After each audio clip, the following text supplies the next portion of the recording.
Welcome to my show, simply entitled Women Influencers, where you will find inspirational stories of successful women in business.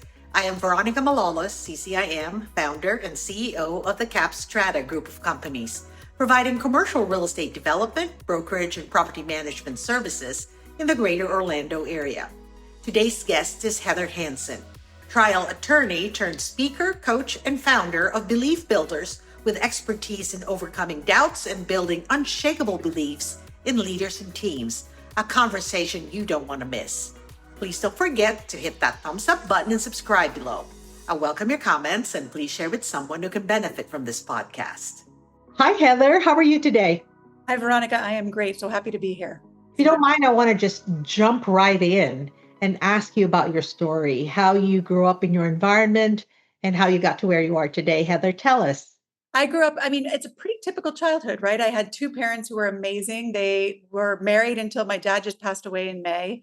And I have I'm the oldest of three, younger brother and sister, and really had a very strong female influence. My mother worked, she was a teacher for my entire childhood. She worked as a teacher, and her mother worked, which was really unusual in that generation. She was a social worker. And so I really got the opportunity to see women doing things for others and at the same time taking good care of themselves. I went to college. Grew up in Massachusetts, went to college in DC, and really did not know. I thought I wanted to be Oprah Winfrey. I started I went to a school where there was a major called CLEG, which was Communications, Law, Economics, and Government. But then I switched to psychology, which I loved and have always loved and have remained obsessed with. I graduated with a psychology degree, went to law school, and started trying cases a few months after I passed the bar. And I have continued to try cases for about 20 years until I left that job and started my own business. But through all of that time, the through line has been speaking, communicating, and eventually advocating, and then teaching people how to do the same. Oh, wow. That's pretty awesome. And how much of that was actually applicable to when you were an attorney versus the other stuff that you started doing? Well, communication skills are applicable no matter what it is that you do. And the psychology piece was important. You know, we call lawyers a lot of things. Some of them aren't that nice. But one of the things that we call lawyers is counselor. And I took that very seriously. I defended doctors in medical malpractice cases. And no doctor that I ever met goes to work with the intention of hurting someone. But sometimes it happens. And so I really did have to counsel my clients. They were traumatized themselves over the lawsuit and over the events underlying the lawsuit. And so communication was important. But I also had to advocate. And my definition of advocate is asking for what you want in a way that makes you likely to get it. And I wanted to win. And so I had to speak to the jury in a way that made wins likely. But more important, Veronica, I had to teach my witnesses and my clients how to do it, because juries don't want to hear from lawyers, really. They want to hear from the people who were involved in the case. And so if I was an amazing advocate, but my clients or my witnesses weren't, we couldn't win. And so I learned that there were very specific skills I could teach that would make people stronger advocates, and then we would be more likely to win. And how long did you do this courtroom stint as an attorney? I will age myself and say 25 years. Wow, that was a very long time. And was it specifically for malpractice cases? It's almost all that I did. I did a little bit of criminal stuff. I did a little bit of for pro bono work. I worked with some children, but primarily I represented hospitals, doctors, nurses, and anytime that they were sued by a patient. I could just imagine how emotional that could be. I mean, like you said, a physician, they give their life to service, right, in the healthcare industry, and only to find out they get sued because of whatever reason. And it must be so difficult. It was very hard because a lot of times the cases were catastrophic injuries, right? Bad things do happen. And they happen. Sometimes doctors do make mistakes, and other times they happen just because humans are not made like machines and things happen. And so they were sad all around because they were sad from the patient's perspective sometimes. Other times, I mean, the more fun cases for me is when it was complete baloney and you got to really go in there and, want to sort of tussle it out. But, it was always sad for the doctor because doctors don't want to hurt people. They don't want to believe that they're capable of hurting people. I can't tell you how many doctors after being sued didn't want to return to medicine. Oh, wow. So it's a very, one of the reasons I don't do it anymore is because it became you can burn out from it. And so I Mm. sort of reached the apex of that job and realized that it was ready for me to do something else. And how did the very strong women that you grew up with, your grandmother, your mother, have an impact on you as you were an attorney in the courtroom? Huge impact, Veronica, because in there's less than 5% of trial attorneys are women. And Mm. I didn't see, the partners at my firm were Dan and John, two men. And when every time I was in the courtroom, except for I can count on one hand, I was the only woman in the courtroom. And without my mother and my grandmother's influence in knowing that they did things that were outside of the norm, I don't know that I would have recognized that it was even possible for me. I mean, I had Dan and John were amazing mentors, but when you don't, some people say you need to see it to believe it. And when you don't see yourself or someone like you in the courtrooms, it makes it harder. But I had that example from childhood that women do go out and do things that may not be the norm. And I put that in quotes. And that was a really great example for me.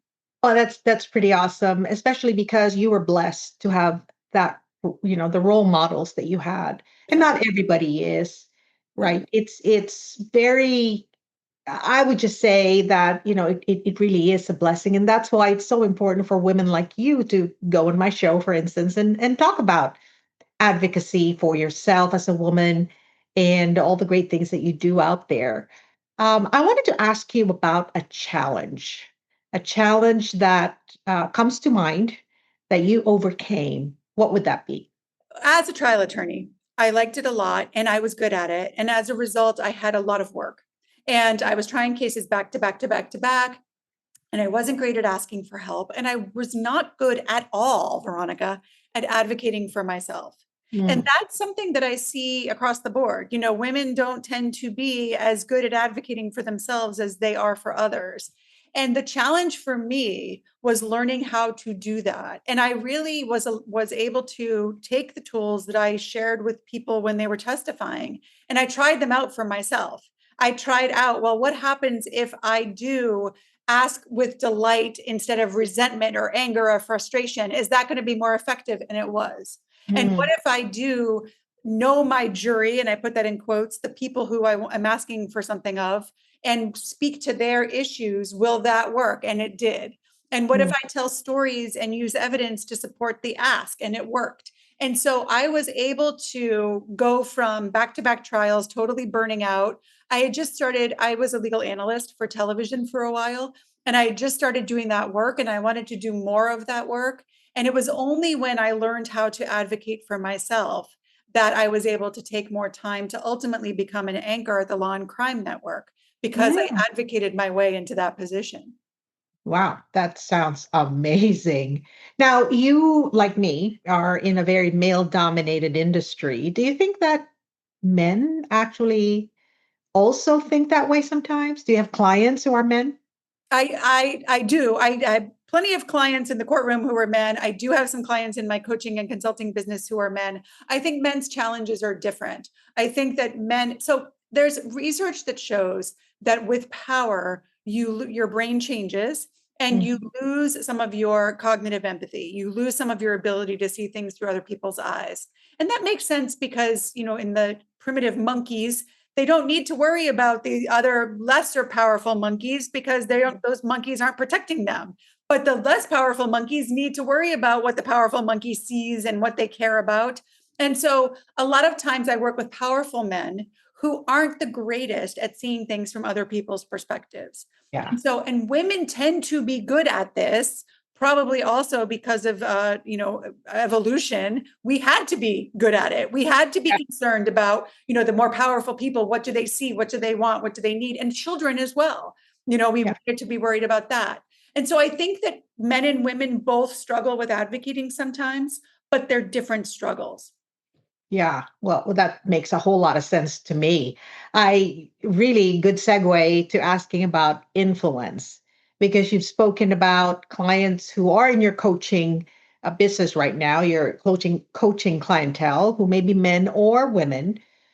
And I wanted to ask you about influence. If there was one thing or one outcome that you're most proud of that you had an impact on, what would that be?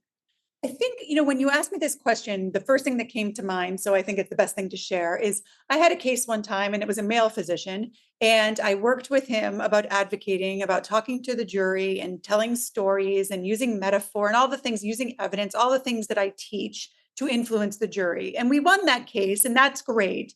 But then a few years later, he came back to me and he said that the tools that I taught him made him a better physician. Because the Mm, truth of it is, in the healthcare system, one of the things we forget is that the patient is the most important person on the healthcare team. If the patient isn't doing physical therapy or taking their medications or eating correctly, the doctor can do all the work that they want. The rest of the team can do all the things, and it's not going to work.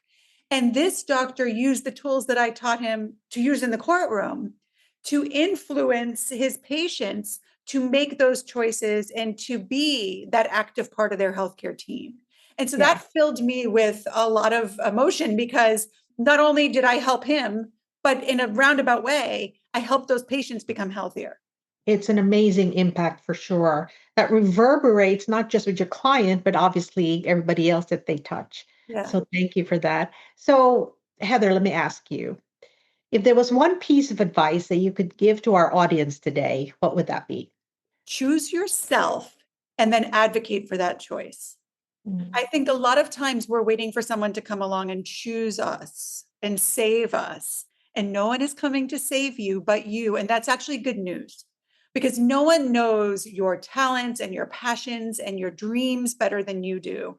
And no one knows how to advocate for them better than you do. But it starts with a choice. My first book is called The Elegant Warrior, Veronica, and the root of the word elegant is to choose. It's the same mm, root as elect. And so I'm a little bit obsessed with choices. And I think choosing yourself and choosing to advocate for yourself is the most important advice you can get. that is really amazing. A piece of advice, I will tell you. Thank you so much for that. I think we've come to the point of our interview with where you get to ask me a question. So please, Heather, go ahead. So I was curious, what is the last thing that you advocated for? Very good question, and thank you for that. Let me tell you, in my industry, which is commercial real estate, same thing, very male dominated.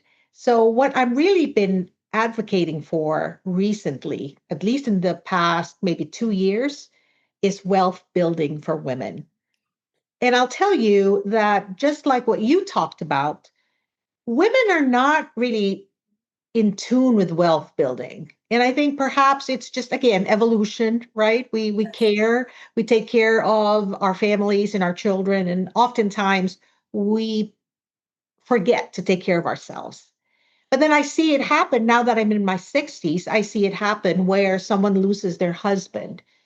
And then all of a sudden they have really they're lost and there's really nothing there that they can build on.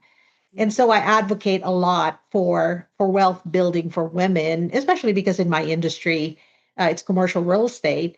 And let me tell you that just very recently, my sisters and I actually went into business, and I was really the one advocating for us to not give up on all of that, and just really to continue to develop ourselves, even though we're in our 60s. And it's really been quite a journey. So thank you for that question. I Well, love your answer. I mean, it's just amazing that you're doing that work. I agree with you. We need more money in women's hands. Wonderful work. thank you. Thank you so much. Heather, I wanted to ask you if the audience wanted to connect with you or find your book, where would be the best way to do that? The best place is my website, which is beliefbuilders.com. And then I'm an elegant warrior on Instagram, and I'm on there a lot. Oh, I love that. And your book? The first book's called The Elegant Warrior. The second book is called Advocate to Win. And is that available in Amazon or? Amazon, most bookstores, but Amazon for sure. Great. I appreciate that so much. So for people out there, you know how to connect with Heather. What a wonderful interview this is. Thank you so much for spending the time with us. And I wish you all the very best. And perhaps one day we'll get to connect again. I would love that, Veronica. Thank you for having me. Thank you, Heather.